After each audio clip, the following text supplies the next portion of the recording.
é você? Escravo ou mestre? Essa foi uma das perguntas, um dos questionamentos feitos pela filosofia de Nietzsche.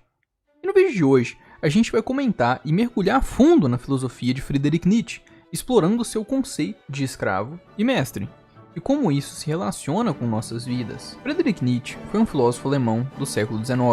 Foi um dos pensadores mais influentes da história. Sua obra desafiou as normas e nos convidou a repensar a nossa própria existência.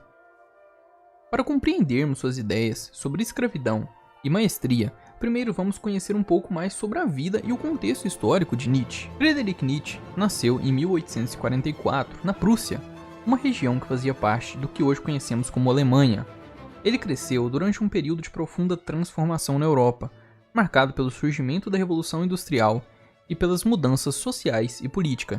Nietzsche testemunhou as consequências dessas mudanças em primeira mão, especialmente em relação à ascensão do nacionalismo e ao declínio das crenças religiosas tradicionais. É importante mencionar que Nietzsche também viveu em uma época em que as teorias raciais estavam ganhando popularidade na Europa. Todos esses elementos influenciaram profundamente seu pensamento e o levaram a questionar a moral, a cultura e a natureza humana. E agora que nós conhecemos e entendemos melhor o contexto em que Nietzsche viveu, vamos explorar suas ideias sobre escravidão e maestria. Nietzsche dividiu a sociedade em dois tipos de indivíduo, o escravo e o mestre. Mas o que ele quis dizer com isso? O escravo representa aqueles que seguem regras e valores impostos pela sociedade, muitas vezes submissos à moral convencional. Já o mestre é alguém que cria seus próprios valores, independente da moralidade convencional. Eles são criadores de novos caminhos. Mas como esses conceitos se aplicam na vida cotidiana? Nietzsche nos desafia a nos tornarmos mestres de nós mesmos, a questionar, a criar nossos significados e nossos próprios valores. Isso nos leva a uma jornada de autodescoberta e autenticidade. No entanto, essa busca pela maestria não é isenta de desafios, e nós vamos explorar alguns deles, como, por exemplo, equilibrar a busca pela autenticidade com a necessidade de viver e conviver em uma sociedade. Essas são questões muito complexas que nos desafiam a refletir sobre nossas vidas. Nietzsche também nos convida a questionar os conceitos tradicionais de moralidade. Ele argumenta que a moral do escravo muitas vezes suprime a individualidade e a busca pela grandeza. No entanto, suas ideias também geraram controvérsias e debates gigantescos. Como, por exemplo, como equilibrar a busca pela maestria com responsabilidade social? Essas questões nos desafiam demais e profundamente a buscar nosso papel na sociedade. A filosofia de Nietzsche nos convida a questionar, a desafiar o status quo e a criar nossos próprios caminhos. Então, pessoal, qual é a sua escolha? Escravo das normas ou mestre de sua própria existência? Concluindo essa exploração da filosofia de Nietzsche, lembramos que somos constantemente confrontados com a escolha de ser escravos das normas ou mestres de nossas vidas, a todo momento. A busca pela autenticidade, embora desafiadora, pode nos levar a uma vida mais significativa e gratificante. No entanto, também deve ser realizada com responsabilidade social. Peço que compartilhem suas reflexões nos comentários e participem dessa conversa e inspirem-se na filosofia de Nietzsche para criar uma vida mais autêntica. E também não se esqueçam de se inscrever no canal e deixar o seu like e compartilhar esse vídeo com quem você acha que também vai se interessar. Eu agradeço muito a vocês por ter acompanhado até aqui. E cara, a filosofia de Nietzsche é incrível. É difícil de ser lida? Sim, mas a filosofia de Nietzsche é incrível. Eu agradeço a todos por me acompanharem e até a próxima. Senhoras e senhores, muito prazer. Primeiramente, meu nome é Thiago Gomes e fico muito feliz em estar aqui no canal do meu grande amigo professor Paulo. Eu também fico muito feliz em poder trazer para vocês aqui uma oportunidade para você que precisa fazer uma renda extra. Isso de forma totalmente honesta e segura, tá bom? Então, se você hoje que acompanha aqui o canal acredita que R$800, R$1.000 ou até mesmo R$2.000 a mais fariam a diferença na sua vida hoje, eu vou te ajudar. Você só precisa seguir as recomendações que eu vou te passar aqui. Então é o seguinte, você vai clicar aqui no primeiro link do comentário fixado e você vai me chamar lá no WhatsApp. E lá no WhatsApp, eu junto com toda essa equipe aqui atrás, vamos te mostrar todo o passo a passo que você precisa para saber como funciona. E além do mais, você vai receber um mini curso gratuito, onde vai te ensinar quais são os seus primeiros passos para você ter esses resultados que estão aparecendo aqui na tela. São resultados de pessoas comuns que somente aprenderam e aplicaram tudo que foi ensinado e hoje estão fazendo aí 800 ou muito mais do que R$1.000 de maneira totalmente honesta e segura. E isso 100% de casa, tá? Somente utilizando um celular com acesso à internet. Então Então, se porventura você ficou interessado, é só você clicar no primeiro link aqui do comentário fixado e me chamar lá no WhatsApp que você vai receber todas as informações. Então, vai lá enquanto ainda dá tempo. Eu desejo muita boa sorte a todos. Olá pessoal, sejam bem-vindos de volta ao nosso canal. Hoje nós mergulharemos em um tema fascinante que tem intrigado filósofos, cientistas e pensadores ao longo dos séculos: o paradoxo do determinismo. Preparem-se para uma jornada através das complexidades do livre-arbítrio e do determinismo. Esse debate entre livre-arbítrio e determinismo remonta a tempos antigos, com filósofos como Sócrates, Aristóteles, Epicuro discutindo sobre a natureza da escolha humana e se somos realmente livres para decidir nossas ações. Sócrates, por exemplo, acreditava que o autoconhecimento era essencial para a liberdade, enquanto outros, como Epicuro, enfatizavam o papel do acaso em nossas vidas. Na Grécia Antiga, o berço da filosofia, essas questões eram debatidas nas ágoras e escolas de pensamento. O pensador pré-socrático Leucipo, por exemplo, introduziu a ideia de um universo composto por átomos, sugerindo que tudo, incluindo nossas escolhas, poderia ser determinado por processos físicos. Epicuro, por outro lado, defendia a liberdade de escolha e a busca pelo prazer como um caminho para a liberdade pessoal. Ele argumentava que o acaso desempenhava um papel importante na vida das pessoas, tornando impossível prever todas as ações futuras. À medida que a humanidade progredia e a ciência se desenvolvia, a visão determinística do universo ganhava força. A mecânica newtoniana, com suas leis preciosas, sugeria que o universo funcionava como um relógio perfeitamente sincronizado. Os cientistas do século XVIII acreditavam que se tivéssemos conhecimento completo das leis da física e todas as condições iniciais, poderíamos prever com exatidão o futuro de todas as partículas do universo. Era uma visão determinista completa. No entanto, o século XX trouxe desafios significativos para essa visão. A teoria do caos, ilustrada pelo famoso efeito borboleta, mostrou que sistemas aparentemente determinísticos podem se tornar caóticos e imprevisíveis com o tempo, devido a pequenas variações nas condições iniciais. Além disso, a neurociência moderna nos revelou a complexidade do cérebro humano, as sinapses neurais e os processos cognitivos adicionam camadas de incerteza à ideia de decisões estritamente determinísticas. Hoje, muitos pensadores buscam uma perspectiva integradora. Eles argumentam que o livre-arbítrio pode coexistir com o determinismo de maneiras complexas. Talvez não tenhamos escolhas completamente livres, mas nossas decisões são influenciadas por nossa bagagem genética, ambiente e também experiências. Podemos imaginar nosso livre-arbítrio como uma zona cinza entre o preto do determinismo absoluto e o branco da liberdade total, onde nossas ações são influenciadas, mas não rigidamente determinadas. E à medida que exploramos o paradoxo do determinismo, uma coisa fica clara: este é um mistério que continua a desafiar nossas mentes e nos leva a questionar nossa compreensão da realidade. Mas e você? O que você acredita? Nós temos o livre-arbítrio? Ou então todas as nossas decisões, conforme o determinismo absoluto, já estão pré-determinadas? Diga aí nos comentários a opinião de vocês, o argumento de vocês sobre isso. E bem, esse foi o vídeo. Se você gostou, não se esqueça de se inscrever para poder aprofundar mais no conteúdo e também ver nossos vídeos de treta, nossos vídeos de cultura pop, nossos vídeos comentando filmes, inclusive vendo do meu rosto essa minha lataria feia.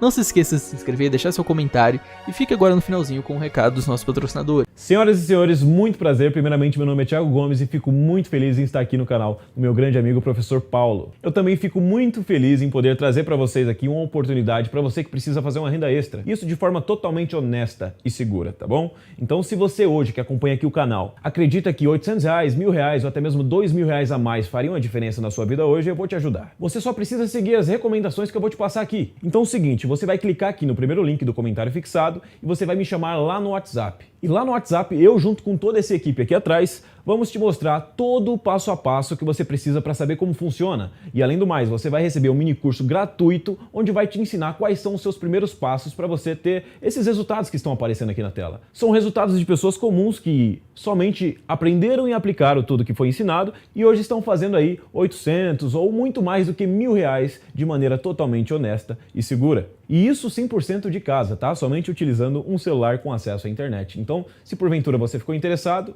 é só você clicar no primeiro link aqui do comentário fixado e me chamar lá no WhatsApp que você vai receber todas as informações. Então, vai lá enquanto ainda dá tempo. Eu desejo muita boa sorte a todos.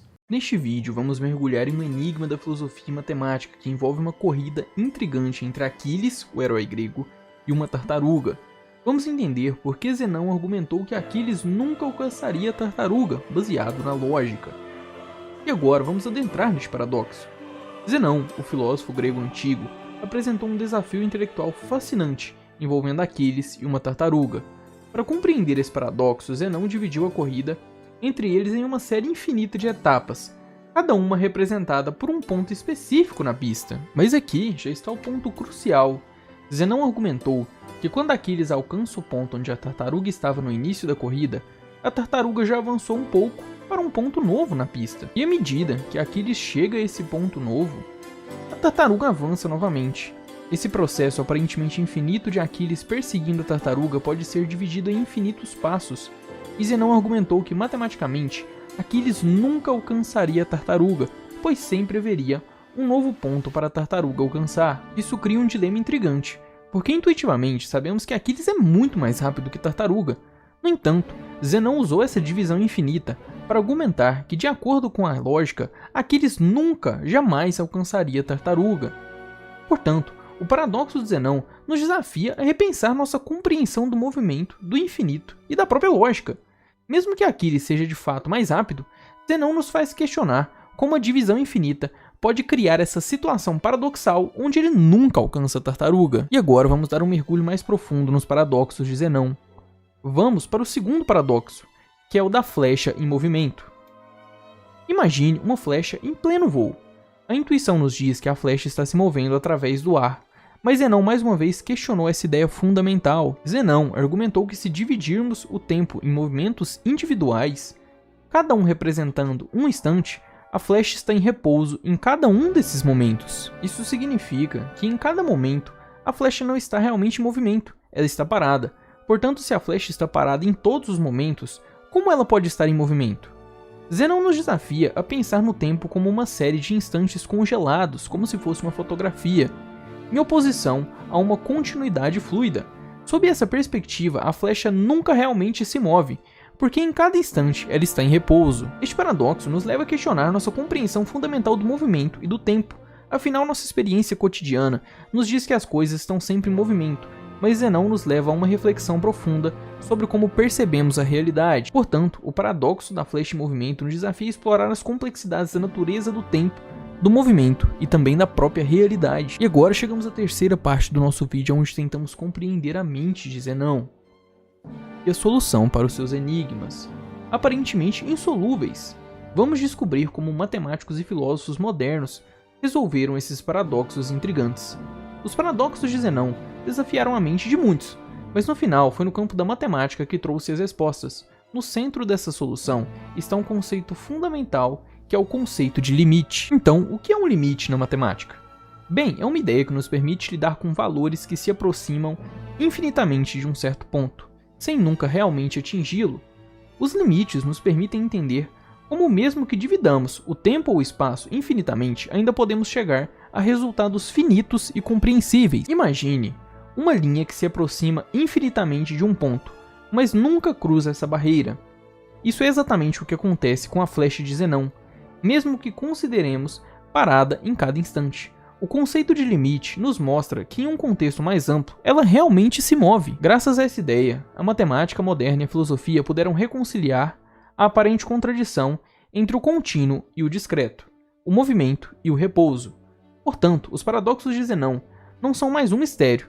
Eles nos levaram a uma compreensão mais profunda da matemática, do conceito de limite e até da própria natureza da realidade. Os paradoxos de Zenão serviram como um catalisador para a reflexão profunda sobre os conceitos de tempo, espaço e movimento. Eles desafiaram as mentes brilhantes da antiguidade a repensar as fundações da matemática e também da filosofia. Mas a influência desses paradoxos não parou por aí. Os conceitos de limite e infinito que surgiram como respostas aos enigmas de Zenão são fundamentais em campos como o cálculo matemático e a física moderna. Em cálculo, o conceito de limite é usado para descrever taxas de mudança, áreas sob curvas e muitos outros fenômenos matemáticos complexos. Isso permite que os matemáticos resolvam problemas que à primeira vista parecem insolúveis. Na física, o infinito e o limite desempenham papéis cruciais na teoria da relatividade composta por Albert Einstein e também na mecânica quântica. Esses conceitos nos ajudam a entender os fenômenos do universo em escalas extremamente grandes e também extremamente pequenas. Portanto, os paradoxos de Zenão apesar de sua origem antiga, deixaram um legado duradouro que continua a moldar nossa compreensão do mundo. Eles nos ensinaram a abraçar o infinito e a abordar o limite com curiosidade e ousadia. E bem, esse foi o vídeo mergulhando pelos paradoxos de Zenão, que em um primeiro momento são extremamente confusos e muito poucas pessoas conseguem entender de primeira. Inclusive meus alunos têm muita dificuldade, eles falam que isso é coisa de brisado, pessoa que fumou um. Meus alunos zoam muito essa questão dos paradoxos de Zenão. No entanto, é muito importante compreender e entender a importância do Zenão e o que ele quis fazer com os seus paradoxos. E agora que vocês compreenderam um pouquinho dos paradoxos e das ideias de Zenão, eu quero convidar a todos vocês a refletirem sobre a natureza fascinante do infinito e do limite. Esses conceitos não apenas desafiam nossas intuições, mas também nos inspiram a explorar o desconhecido e a buscar respostas para questões aparentemente impossíveis. E não esqueça, se você gostou desse vídeo e quer continuar explorando nossos tópicos e nossas tretas, não se esqueça de se inscrever e deixar o like. E agora fica com o recado dos nossos patrocinadores. Senhoras e senhores, muito prazer. Primeiramente, meu nome é Thiago Gomes e fico muito feliz em estar aqui no canal do meu grande amigo professor Paulo. Eu também fico muito feliz em poder trazer para vocês aqui uma oportunidade para você que precisa fazer uma renda extra. Isso de forma totalmente honesta e segura, tá bom? Então, se você hoje que acompanha aqui o canal acredita que R$800, R$1.000 ou até mesmo R$2.000 a mais fariam a diferença na sua vida hoje, eu vou te ajudar. Você só precisa seguir as recomendações que eu vou te passar aqui. Então é o seguinte, você vai clicar aqui no primeiro link do comentário fixado e você vai me chamar lá no WhatsApp. E lá no WhatsApp, eu junto com toda essa equipe aqui atrás, vamos te mostrar todo o passo a passo que você precisa para saber como funciona. E além do mais, você vai receber um mini curso gratuito, onde vai te ensinar quais são os seus primeiros passos para você ter esses resultados que estão aparecendo aqui na tela. São resultados de pessoas comuns que somente aprenderam e aplicaram tudo que foi ensinado e hoje estão fazendo aí 800 ou muito mais do que R$1.000 de maneira totalmente honesta e segura. E isso 100% de casa, tá? Somente utilizando um celular com acesso à internet. Então, se porventura você ficou interessado, é só você clicar no primeiro link aqui do comentário fixado e me chamar lá no WhatsApp que você vai receber todas as informações. Então, vai lá enquanto ainda dá tempo. Eu desejo muita boa sorte a todos. Deus está morto. Deus permanece morto. E nós o matamos. E bem, primeiramente um bom dia, uma boa tarde, uma boa noite para você que está aqui no canal. Eu sou o Paulo Ricardo.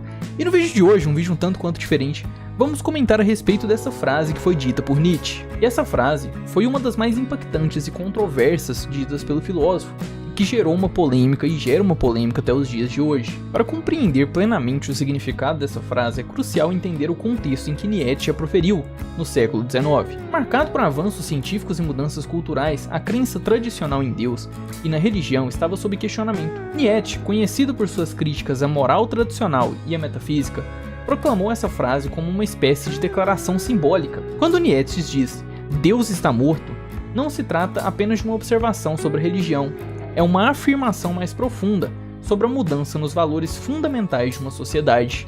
Ele argumenta que a crença em Deus, que por muito tempo foi a base da moral ocidental, não é mais uma força unificadora. A sociedade estava, de certa forma, matando a antiga visão de Deus como a fonte última de significado e moralidade. Nietzsche coloca essa responsabilidade dessa morte de Deus em nós. Ele sugere que a humanidade, ao questionar e desafiar as estruturas tradicionais, estava ativamente envolvida na morte de Deus. Essa morte, no entanto, não implica a literal inexistência de Deus, mas sim a perda de sua relevância na vida moderna. Ao proclamar que Deus permanece morto, Nietzsche aponta para as consequências dessa ausência, como a perda da referência divina. Surge um vazio existencial. Sem Deus como fundamento moral absoluto, Nietzsche antevê o desafio de criar novos valores e significados, dando origem ao famoso conceito de super-homem, como aquele que cria seus próprios valores. Dessa forma, a frase dita por Nietzsche, "Deus está morto, Deus permanece morto, e nós o matamos", é uma chamada para uma reflexão profunda sobre as transformações culturais e filosóficas da época. Dessa forma, ao abordar a ideia de super-homem, Nietzsche propõe que a humanidade, diante do vazio deixado pela morte de Deus, precisa assumir um papel ativo na criação de novos valores. O super-homem é aquele que transcende as limitações herdadas da moralidade tradicional, moldando seu próprio caminho ético e existencial. Então, a frase de Nietzsche não é só uma declaração provocativa, e sim um convite à reflexão profunda sobre a natureza em constante transformação e da moralidade da sociedade. Mas e você? Qual a sua opinião e qual a sua reflexão sobre essa frase dita pelo filósofo? Por favor, deixe nos comentários a opinião de vocês e o que vocês entendem com essa frase. Obrigado, hoje é um vídeo, é uma sexta-feira, eu quis colocar um vídeo num tema tanto quanto mais leve, mais tranquilo pra vocês, um vídeo mais curto. Até pra eu poder descansar também, vocês poderem descansar. Segunda-feira voltamos com força total, com nossos vídeos de gravando meu rosto e tal, minha cara feia. Não se esqueça de se inscrever, deixar o like. Um beijo, um abraço pra todo mundo, um bom final de semana. Valeu, falou, tchau, tchau e até a próxima. Søren Kierkegaard é conhecido na filosofia como o pai do existencialismo. Para ele, a vida dos seres humanos está repleta de expectativas irrealizáveis que reduzem a sua existência. Então, antes de mais nada, quem puder deixar o like, se inscrever, agradeço muito. Paulo Ricardo aqui e... que eu vou falar? Nada, sei lá. Bora pro vídeo, agradeço todo mundo que tá me assistindo aqui e bora lá. O filósofo dinamarquês abordou temas como a morte e a angústia, rompendo com a posição tradicional de negatividade, demonstrando que elas são condições necessárias da vida humana e possibilitam o indivíduo tornar-se realmente quem é. Além da morte de sua mãe, de seu pai e a precoce morte de 5 de seus 6 irmãos, fizeram com que o filósofo possuísse uma particular compreensão acerca do tema. Seu relacionamento com Regina Olsen, de quem ficou noivo e se separou para devotar seu espírito a Deus, também foi um fator determinante para o desenvolvimento de sua filosofia. De saúde frágil, Søren Kierkegaard dedicou sua vida à construção de uma filosofia cristã. Ele critica o modelo desenvolvido pela Igreja Luterana dinamarquesa. Kierkegaard viveu até seus 42 anos, tendo como meta a divulgação da palavra de Deus. Ao mesmo tempo, o filósofo foi um duro crítico da Igreja Protestante Luterana dinamarquesa. Ele acreditava que a interpretação feita pela religião era tendenciosa e separava os indivíduos de sua verdadeira natureza divina. Para ele, a raça humana deixou de temer a Deus. Depois disso, veio o castigo, passou a temer a si mesma, a ansiar pelo fantasmagórico e agora treme diante dessa criatura de sua própria imaginação. Assim, o filósofo dedicou-se ao existencialismo e a definir o que é a existência. Segundo Kierkegaard, esta questão havia sido negligenciada pela tradição da filosofia. Isto é, Descartes havia definido o cogito, que é penso logo existo, sem dar conta do que é a própria existência. Kierkegaard desenvolveu alguns conceitos fundamentais para a compreensão de seu pensamento. Dentre eles estão a angústia, a ironia e a repetição. Agora vamos tratar de todos um por um de forma mais resumida. Em primeiro, a angústia. Kierkegaard afirmou que a angústia é o cerne da existência humana. Ela é a disposição do espírito diante da liberdade de escolhas. Ele disse que ao olharmos para um precipício, sentimos a vertigem diante da possibilidade de nos sentirmos atraídos por ele, pela liberdade de escolha entre atirarmos-nos ou não no vazio. A angústia é a vertigem da liberdade. Ele explica que a angústia é anterior ao pecado original, pois teria sido a angústia o sentimento incômodo vivido por Adão e Eva. Ao se depararem com a possibilidade de escolha entre obedecerem ou não a Deus sobre a proibição do fruto da árvore, foi também definida a liberdade e a angústia que constituem o fundamento da existência humana. Entretanto, o filósofo compreende o pecado original não como o pecado que deu origem a todos os outros, mas como o primeiro pecado. O primeiro pecado cometido por Adão é similar ao que todos os seres humanos estão suscetíveis de cometer, mesmo nos dias atuais. Seria uma dentre muitas escolhas possíveis entre o bem e o mal. Desse modo, a angústia deve ser considerada uma característica fundamental dos seres humanos, encontrada mesmo na inocência das crianças e não como um fardo ou um sofrimento para a espécie. Agora vamos para a ironia. O conceito de ironia é marcado pela impossibilidade da verdade, de ser introduzida no indivíduo como uma doutrina. O filósofo se aproxima da ironia de Sócrates, componente do método de Sócrates. Assim, o filósofo pretende fazer com que o indivíduo perceba os 3 estágios de sua existência: o estético, o ético e o religioso. A ironia é responsável pelo amadurecimento do indivíduo e sua transição do estágio estético, no qual o indivíduo guia suas ações pela busca do prazer, para o estágio ético, onde passa a ser guiado pelo sentimento do dever. A ironia é uma determinação da subjetividade. Assim, a ironia marca a busca pela verdade como uma busca interior ao indivíduo e sua conexão com o universo. E por último, a repetição. Para Kierkegaard, a repetição se localiza entre a recordação e a esperança. Assim, entre os 2 extremos, é na repetição que se aciona o verdadeiro valor da vida. Vejamos. Por um lado, a recordação traz consigo uma falta da qual não é possível suprir por estar no passado, enquanto a esperança é a necessidade do novo. é fonte de frustrações por se basear em um futuro imprevisível.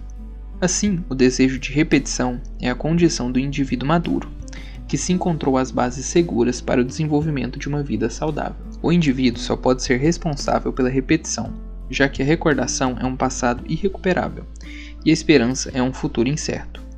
A esperança é um vestuário novo, rígido e justo e brilhante, porém nunca o envergamos e, portanto, não se sabe como assentará ou como se ajustará. A recordação é um vestuário usado, que, por belo que seja, não serve, porque não se cabe nele.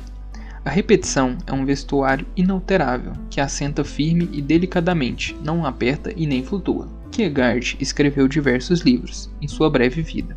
Como filósofo, foi seu primeiro livro, O Conceito de Ironia. Foi publicado aos seus 27 anos. Durante os seus poucos anos de produção, utilizou alguns pseudônimos, como Johannes Climacus ou Hilarius Bogbinder, e publicou cerca de 20 livros. Bem, esse foi um resuminho sobre as principais ideias de Kierkegaard. Agradeço a todo mundo. Depois eu vou trazer um vídeo específico sobre cada um das três, a respeito da ironia, da angústia e da repetição. Eu vou trazer de forma mais detalhada, buscando mais filosofar sobre isso. Esse foi só um resuminho e uma ideia bem resumida do que é o pensamento dele. Agradeço a todo mundo que viu até o final. Quem puder deixar o like, se inscreveu, valeu demais. E até a próxima. Desculpa qualquer coisa, valeu. Valeu! Quem puder deixar o like, agradeço. Quem puder se inscrever, agradeço demais. Aquele abraço. Amo todos vocês. É nóis. Falou!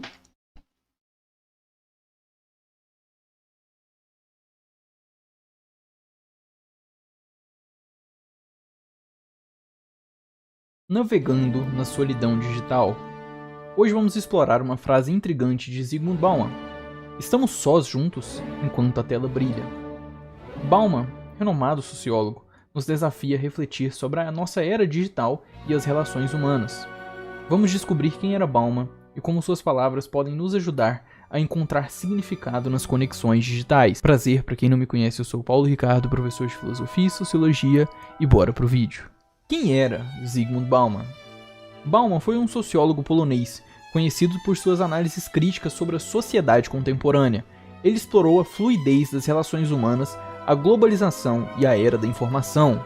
A frase de Bauman nos desafia a compreender o paradoxo da solidão no mundo digital. Enquanto estamos constantemente conectados, muitas vezes nos sentimos solitários, ou seja, ao mesmo momento que estamos rodeados de pessoas à nossa volta, nos sentimos sozinhos e solitários. Você já se viu cercado de pessoas, mas se sentiu sozinho? Bauman nos alerta que mesmo fisicamente próximos, a imersão em dispositivos eletrônicos pode nos isolar. O brilho na tela simboliza nossa conexão virtual, mas também cria uma barreira entre nós e aqueles que estão ao nosso redor. Bauman nos lembra da importância de equilibrar nossa vida online com a offline. Aqui estão alguns conselhos baseados em suas palavras. Busque conexões emocionais significativas na vida real. Cultive relacionamentos profundos e reais. Esteja presente no momento. Aproveite o momento presente, desconectando-se ocasionalmente. Aprecie a beleza do mundo ao seu redor. Utilize a tecnologia com propósito. Seja seletivo sobre como você a utiliza e evite o vício digital. Dessa forma, assim podemos encontrar significado nas conexões humanas genuínas. Lembrem-se das palavras de Bauman. Estamos sós juntos, enquanto a tela brilha. Obrigado por explorar as palavras de Zygmunt Bauman comigo. Deixe seus comentários e compartilhe suas experiências com a solidão digital. Lembre-se de se inscrever para mais conteúdo. E até a próxima!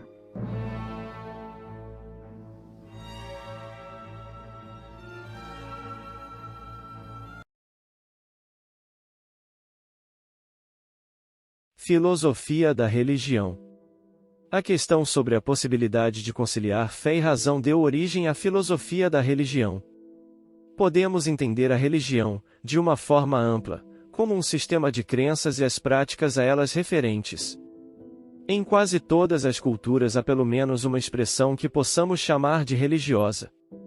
Essas expressões diferem entre si, quanto à origem e conceitos principais, mas costumam partir da tentativa do homem de encontrar respostas a problemas para os quais a razão humana não seria suficiente. Uma pergunta bastante inquietante que ainda não podemos responder precisamente por meio da ciência é a respeito da vida após a morte. As religiões espiritualistas, ou seja, que acreditam na existência de um corpo mortal e de uma alma imortal, podem enfrentar esse problema criando teorias baseadas em algum livro que se considera escrito a partir de uma revelação de Deus, como o Alcorão para os muçulmanos, o Bhagavad Gita para os hindus e a Bíblia para os cristãos, por exemplo, ou por meio da transmissão oral de revelações individuais feitas a alguém que se considera capaz de se comunicar com o plano sagrado, como são os profetas, médiuns e babalorixás. Ou seja, na esfera da religião, não se necessita de uma demonstração racional para aquilo que se professa como verdade, mas a fé não é necessariamente oposta à razão. O termo a filosofia da religião, que aparece a partir do século XIX, é a parte da filosofia que se ocupa de examinar racionalmente as explicações religiosas. A existência ou não de Deus foi uma questão que movimentou o pensamento de muitos filósofos desde a antiguidade, como Tomás de Aquino, Agostinho de Hipona e Nicolau de Cusa. Contexto histórico.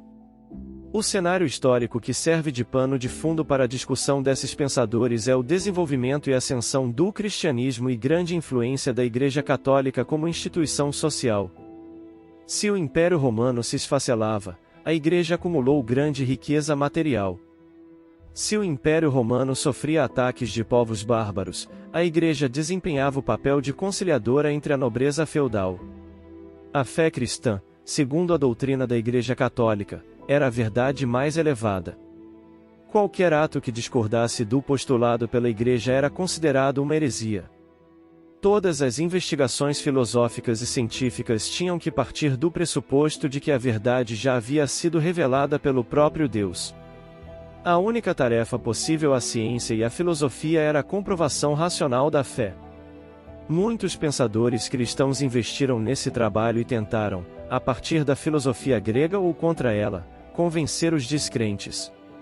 Entre esses pensadores, podemos incluir os padres apologistas, ou seja, aqueles padres que mostravam a superioridade da fé cristã em relação ao paganismo ou politeísmo. Esses padres, como Orígenes, Justino e Tertuliano, rejeitavam o recurso às filosofias gregas. Importante lembrar que, nessa época, as obras de Platão e Aristóteles estavam desaparecidas e o conhecimento que se tinha delas passava pelo prisma dos filósofos estoicos e neoplatônicos, por isso, apresentavam elementos místicos ou comportamentos que a Igreja considerava imorais. Santo Agostinho e Santo Tomás de Aquino. No entanto, as obras de maior destaque são as de Santo Agostinho, que pertencia à patrística, e as de Santo Tomás de Aquino, que pertencia à escolástica. A patrística é o nome que se dá ao conjunto das produções intelectuais a respeito da revelação cristã, a maior parte delas de autoria de padres que perceberam a necessidade de argumentação racional para consolidar os preceitos cristãos entre as autoridades e o povo. Santo Agostinho, seu principal expoente, estabelece que a principal diferença entre a fé e a razão é que, pela fé, conseguimos compreender coisas inalcançáveis por meio da razão. Mas isso não torna a fé e razão contraditórias. Para o filósofo, a fé revela verdades de forma intuitiva, verdades que são confirmadas pelo exercício racional. A alma humana só poderia conhecer a verdade das coisas se iluminada por Deus. A escolástica é o nome que se dá à reunião das obras filosófico-teológicas escritas a partir do século IX por consequência do projeto de organização do ensino promovido por Carlos Magno no século VIII, projeto esse conhecido como a Renascença Carolíngia. Nas escolas fundadas por Carlos Magno eram ensinadas as seguintes matérias, submetidas à teologia e gramática, retórica e dialética. A reunião das três era conhecida como trivium, e geometria, aritmética, astronomia e música, reunião conhecida como quatrivium. A cultura greco-romana passou a ser divulgada e isso permitiu que o pensamento aristotélico pudesse ser considerado nas investigações filosóficas da época. O período escolástico pode ser dividido em 3 períodos ou fases. 1. Primeira fase, e do século IX ao século XII, caracterizada pela harmonia entre fé e razão. 2. Segunda fase, e do século XII ao século XIV, considera-se que a harmonia entre fé e razão pode ser parcialmente obtida. 3. Terceira fase, e do século XIV ao século XVI, caracterizada pela percepção das diferenças fundamentais entre fé e razão.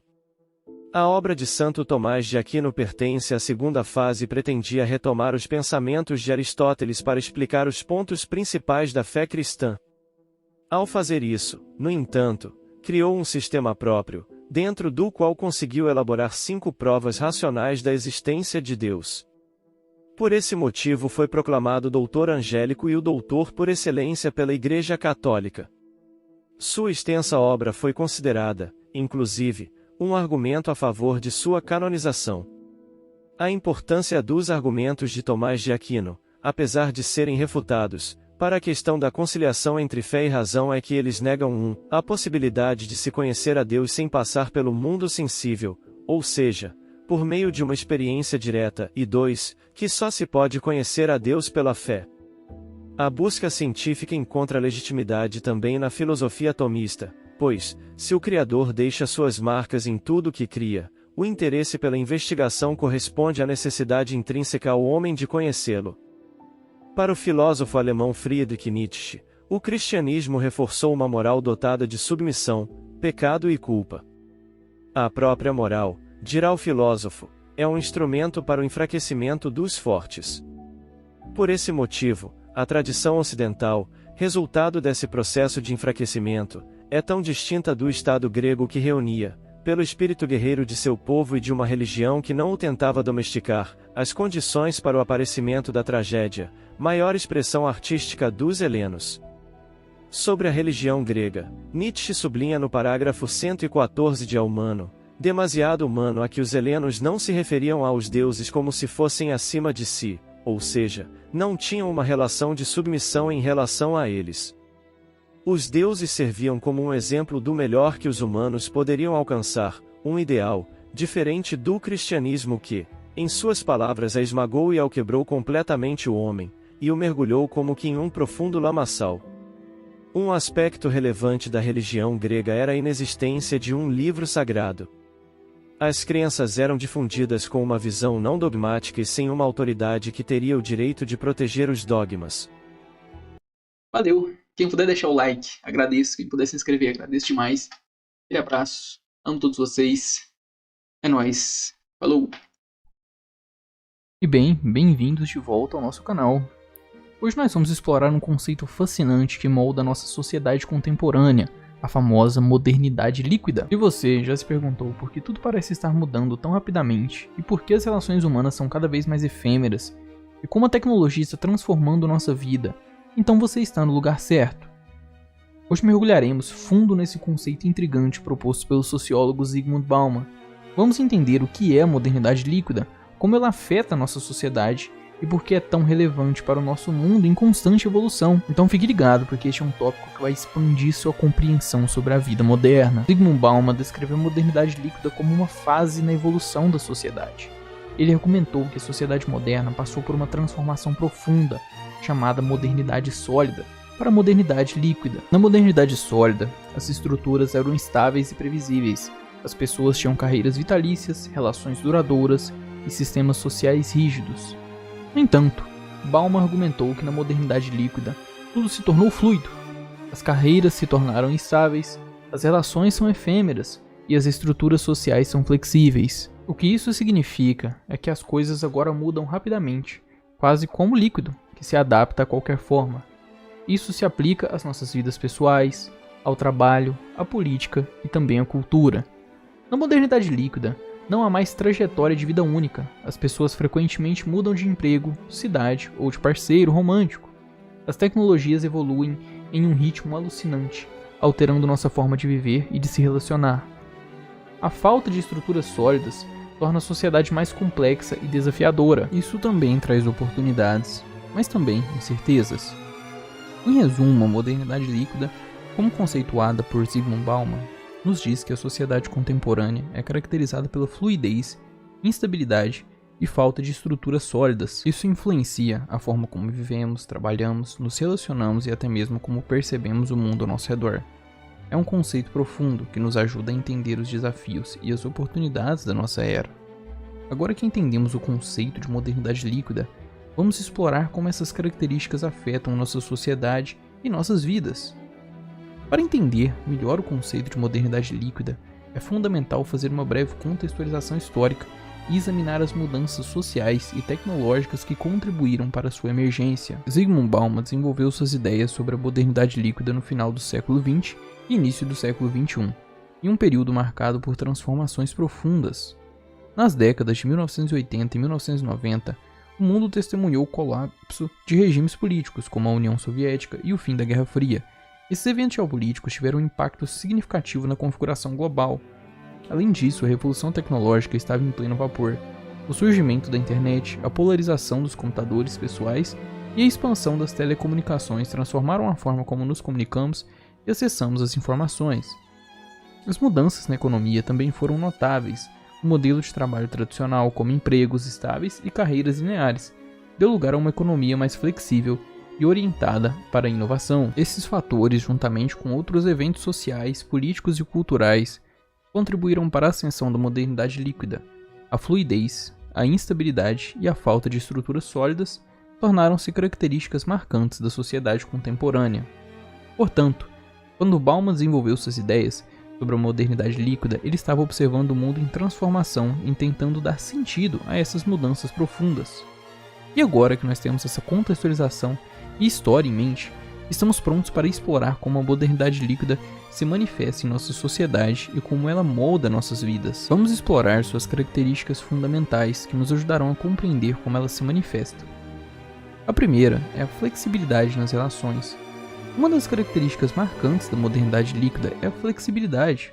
Hoje as amizades, os relacionamentos amorosos muitas vezes se tornam mais voláteis e passageiros.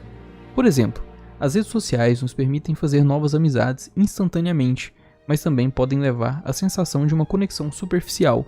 É comum conhecermos pessoas de diferentes partes do mundo, mas ao mesmo tempo nos sentirmos cada vez mais isolados. Outra característica da modernidade líquida é a efemeridade das coisas. Hoje os produtos e as tecnologias se tornam obsoletos rapidamente. Por exemplo, lembra-se daqueles celulares antigos, os famosos tijolões? Eles eram duráveis e tinham uma longa vida útil, além da bateria que durava por mais de uma semana. Agora trocamos de telefone e de celular a cada poucos anos, ou meses talvez, pois novos modelos e recursos estão sempre surgindo. A gente tem, por exemplo, o iPhone, que a cada iPhone novo que lança o pessoal já troca para um telefone novo. A busca pelo individualismo é outra característica importante da modernidade líquida. As pessoas buscam cada vez mais sua própria identidade e independência. Por exemplo, a música se tornou mais personalizada. Antes todos ouviam as mesmas músicas na rádio e agora escolhemos nossas próprias playlists e fones de ouvido.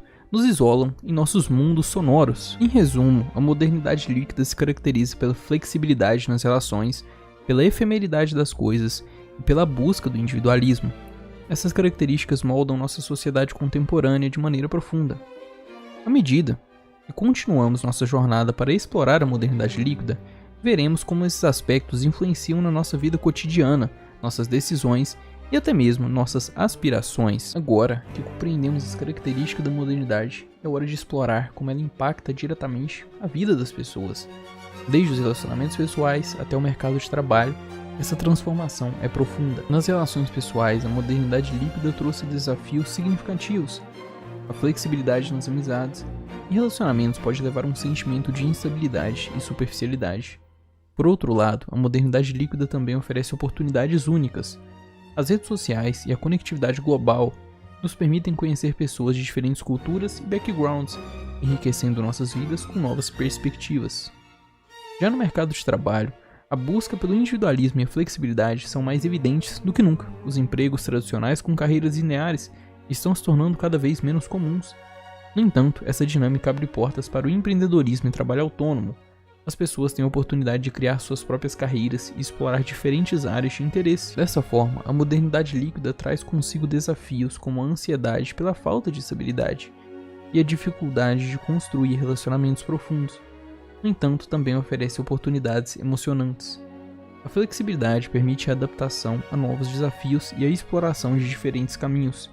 O mercado de trabalho em constante mudança pode ser um terreno fértil para a inovação e o crescimento pessoal. Em resumo, a modernidade líquida redefine a maneira como vivemos, trabalhamos e nos relacionamos. Ela nos apresenta desafios complexos, mas também abre a porta para oportunidades empolgantes. À medida que continuamos a explorar esse conceito, é importante lembrar que a modernidade líquida não é apenas um obstáculo, mas também um convite para redefinir nossas vidas de maneiras criativas e significativas. Até agora, exploramos as principais características da modernidade líquida e como ela afeta a vida das pessoas. No entanto, é importante lembrar que esse conceito não é isento de críticas e debates. Alguns críticos argumentam que a modernidade líquida é uma perspectiva excessivamente negativa das mudanças sociais. Eles afirmam que a flexibilidade e a individualização podem levar a uma maior liberdade e autenticidade pessoal.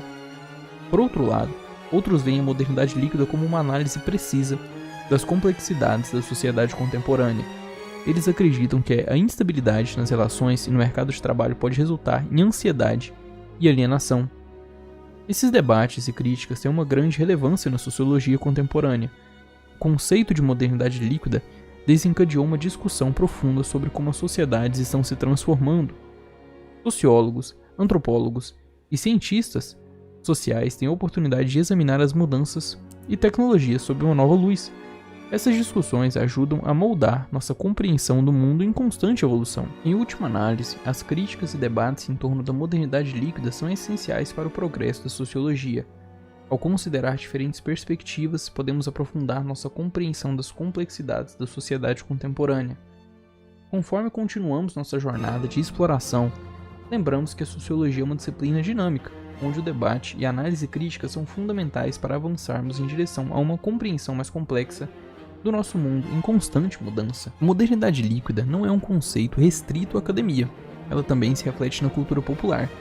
Filmes, séries, músicas e obras de arte frequentemente exploram as complexidades da sociedade contemporânea. Um exemplo notável é o filme Clube da Luta, de 1999, dirigido por David Fincher. A narrativa aborda a busca por autenticidade em uma sociedade consumista, refletindo as tensões da modernidade líquida. Em séries também, de TV, como Black Mirror, criada por Charlie Brooker, vemos uma exploração crítica das implicações da tecnologia na vida moderna. Cada episódio é uma reflexão sobre as mudanças sociais e tecnológicas que vivenciamos. E também, a música desempenha um papel importante na representação da modernidade líquida. Na canção Creep, da banda Radiohead, por exemplo, encontramos temas de alienação e isolamento que ressoam com muitos na sociedade contemporânea. Essas obras da cultura popular não apenas refletem a modernidade líquida, mas também nos convidam a refletir sobre ela. Ela nos permite explorar suas complexidades de uma forma mais acessível e emocional. À medida que continuamos nossa jornada de compreensão, é importante reconhecer que a influência e que a nossa cultura popular tem em nossa percepção de sociedade está em constante mudança. E bem, nesse vídeo apresentamos o conceito de modernidade líquida proposto pelo sociólogo Bauman, que descreve uma sociedade caracterizada pela sua fluidez, instabilidade e falta de estruturas sólidas. Também contextualizamos o período em que Bauman desenvolveu suas ideias, destacando as mudanças sociais e tecnológicas que contribuíram para a modernidade líquida. Também exploramos as principais características desse conceito, como a flexibilidade nas relações, a efemeridade das coisas e a busca pelo individualismo, usando exemplos para ilustrar cada uma delas. Discutimos também como a modernidade líquida afeta a vida das pessoas, desde os relacionamentos pessoais até o mercado de trabalho, enfatizando os desafios e oportunidades que surgem nesse contexto. Abordamos as críticas e debates em torno do conceito de modernidade, destacando pontos de vista divergentes e a relevância dessa discussão na sociologia contemporânea. Exploramos como o conceito é representado na cultura popular, citando obras específicas que abordam essa temática. Dessa forma, concluímos que aprender a modernidade líquida é essencial para saber lidar com os desafios da sociedade contemporânea que vivemos hoje.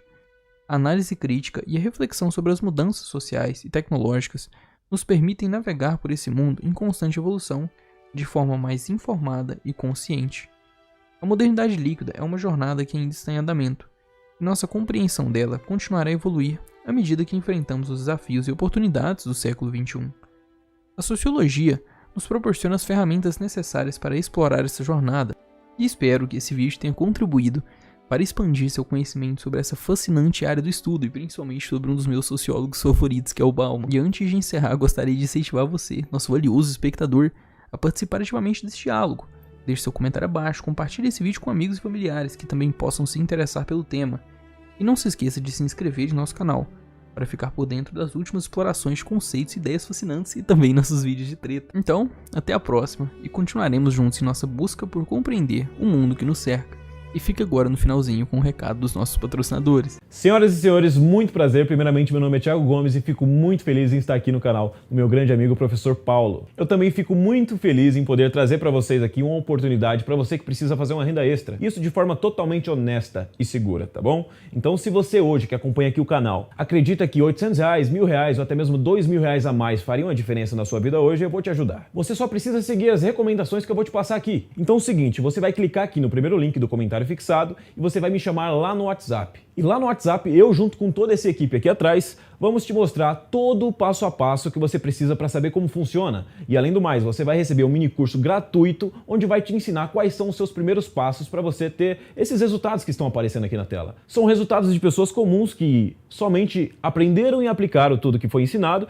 e hoje estão fazendo aí 800 ou muito mais do que R$1.000 de maneira totalmente honesta e segura. E isso 100% de casa, tá? Somente utilizando um celular com acesso à internet. Então, se porventura você ficou interessado, é só você clicar no primeiro link aqui do comentário fixado e me chamar lá no WhatsApp que você vai receber todas as informações. Então, vai lá enquanto ainda dá tempo. Eu desejo muita boa sorte a todos.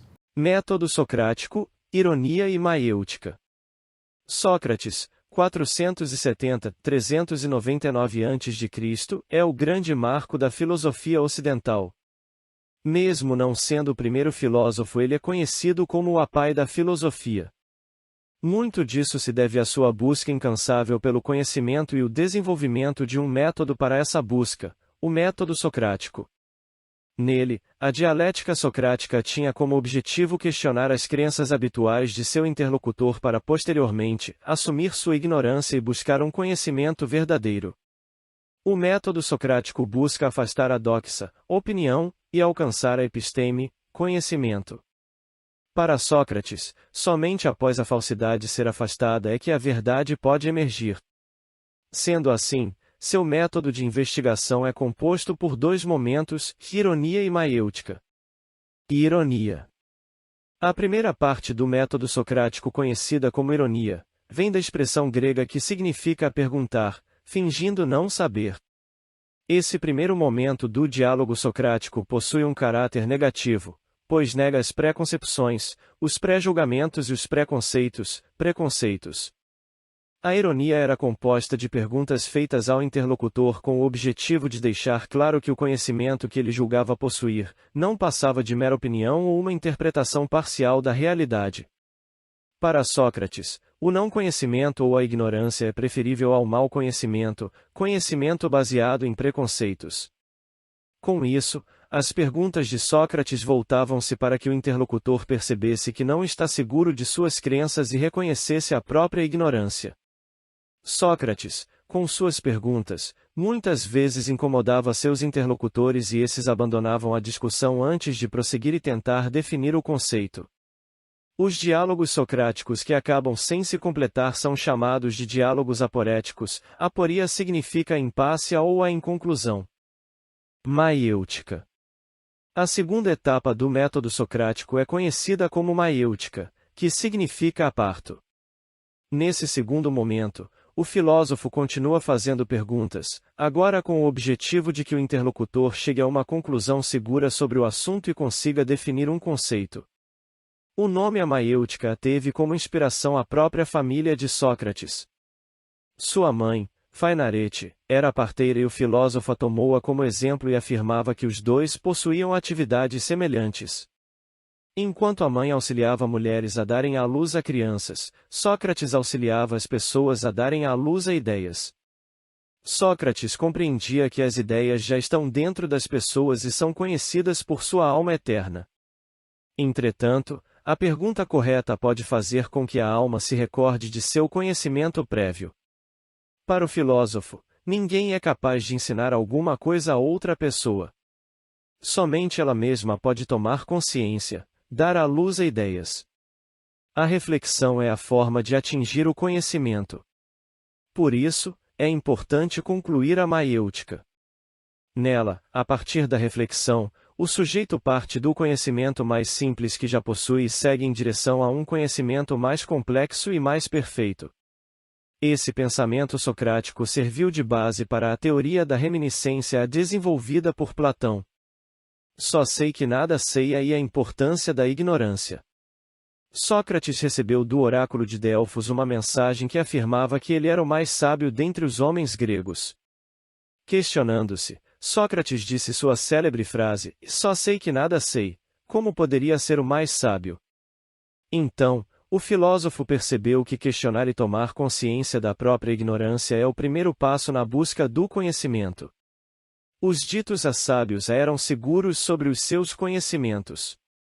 Porém, não passavam de meras opiniões ou de uma perspectiva parcial sobre a realidade. Sócrates percebeu que a segurança desses sábios faria com que eles nunca buscassem o verdadeiro conhecimento. Enquanto ele, por ser consciente da própria ignorância, estaria sempre procurando a verdade. A vida sem questionamentos não vale a pena ser vivida. O método socrático e o mito da caverna de Platão. O principal discípulo de Sócrates, Platão, c. 428-347 a.C., em sua célebre Alegoria da Caverna, ou Mito da Caverna, conta a história de um prisioneiro que nasceu acorrentado no fundo de uma caverna como muitos outros. Inconformado com sua condição, esse prisioneiro consegue se libertar, sai da caverna e contempla o mundo exterior. Não satisfeito e sentindo compaixão em relação aos outros prisioneiros no interior da caverna, o prisioneiro decide voltar ao interior hostil da caverna para tentar resgatar outros prisioneiros. Entretanto, em seu regresso, os outros prisioneiros desacreditaram-no, riram dele e, por fim, mataram-no. Através dessa metáfora, Platão narra a trajetória de Sócrates na Grécia Antiga e o que ele compreende como sendo o papel da filosofia. Para ele, o questionamento proposto pela filosofia socrática é a atitude que faz o indivíduo perceber-se prisioneiro a um mundo de aparências e preso a seus preconceitos e opiniões. Essa inquietação é o que faz o indivíduo buscar o conhecimento verdadeiro, a saída da caverna. Ao compreender a verdade iluminada pelo sol, verdade, torna-se livre. Platão fala do papel do filósofo. O filósofo é aquele que sente compaixão pelos outros, que não está satisfeito em ter o conhecimento para si e precisa tentar libertar as pessoas da escuridão da ignorância. O trágico desfecho imaginado por Platão faz referência ao julgamento e condenação de seu mestre, Sócrates. O método socrático, sobretudo a ironia, acabava incomodando os poderosos de Atenas que muitas vezes eram ridicularizados pelo filósofo. A exposição da ignorância dos poderosos políticos gregos condenaram Sócrates à morte. Sócrates foi acusado por atentar contra os deuses gregos e desvirtuar a juventude. Foi julgado culpado e condenado a tomar um cálice de cicuta, veneno que causa paralisia e a morte. Sócrates surpreendeu a seus seguidores e amigos ao se recusar a fugir e aceitar a condenação.